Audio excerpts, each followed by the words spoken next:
তেল ব্যৱহাৰ নকৰাকৈ এনেধৰণে কোনে কোনে মাংস খাই জনাব। আজি মই অকণমানি ভিডিঅ'টো আপোনালোকলৈ আগবঢ়াইছোঁ। মইনো কেনেধৰণে বনাইছোঁ অকণমান আপোনালোকক দেখুৱাইছোঁ। প্ৰথমৰ পৰা শেষলৈকে চাব। শুকান কেৰাহীত ঢালি দিলোঁ মাংস, লগে লগে ঢালি দিলোঁ আলু।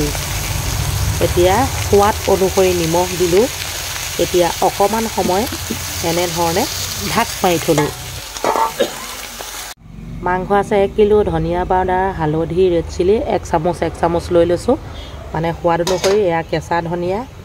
লগতে এতিয়া মই মছলাখিনি অকণমান পানী দি পেলাই ধুনুকৈ গুলি ল'ম। মানে যিহেতু মই তেল ব্যৱহাৰ নাই কৰা, সেইবাবে মছলাখিনি এনেধৰণে ধুনীয়াকৈ মিশ্ৰণ কৰি লৈছোঁ দেই।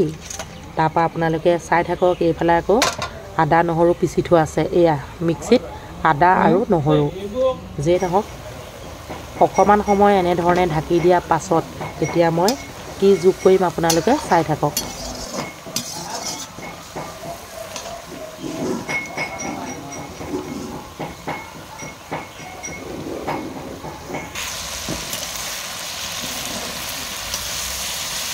যিহেতু নিমখ সোৱাদ অনুসৰি দিয়া আছে, এতিয়া 4-5 মিনিট এনেধৰণে ভাজি দিয়াৰ লগে লগে বৰ ধুনীয়াকৈ মানে ভাজ খাই যাব, লগতে সিজি যাব।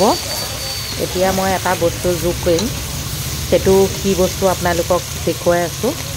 সেইফালে আপোনালোকে মন কৰক। আদা নহৰু সুন্দৰকৈ পিচি থোৱা আছে। এতিয়া মই যোগ কৰি দিলোঁ। সদ্যহতে গাহৰি মাংস বনালে তেল নিদিলেও হয়, খাই বহুতেই ভাল লাগে। সেইটো সকলোৱে জানে, বিশেষকৈ আমাৰ অসমীয়া সমাজত আৰু সকলোৱে জানে। এতিয়া মছলাখিনি যোগ কৰি দিয়াৰ লগে লগে বৰ ধুনীয়াকৈ মানে মিলি গ'ল, নহয়নে বাৰু? এতিয়া মই এই যে জিৰা, ধনিয়া, ৰেড চিলি, হালধি সকলোখিনি যোগ কৰি দিলোঁ। এতিয়া আৰু অলপ জোখমতে পানী দিব লাগিব।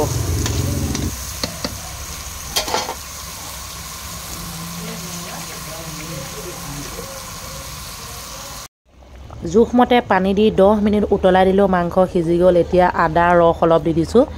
যিহেতু তেল দিয়া নাই, সেইবাবে অলপ আদা ৰস দি দিছোঁ। এতিয়া মই কি যোগ কৰিম জানেনে? মাংস খাব পৰা হৈ গ'ল। কেঁচা ধনিয়া দি দিলোঁ। কেঁচা ধনিয়া পাত। গেছটো লাহেকৈ অফ কৰি দিলোঁ। এইটো হোটেলৰ ৰেচিপি দেই গাইজ। এয়া চাওক, হৈ গ'ল তেলবিহীন মাংস ৰেচিপি। কেনেকুৱা লাগিলে ভিডিঅ'টো জনাবলৈ নেপাহৰিব। লগতে আপোনালোকেও এবাৰ বনাই খাব। সকলোকে মোৰ চেনেলৰ তৰফৰ পৰা মৰম যাচিছোঁ।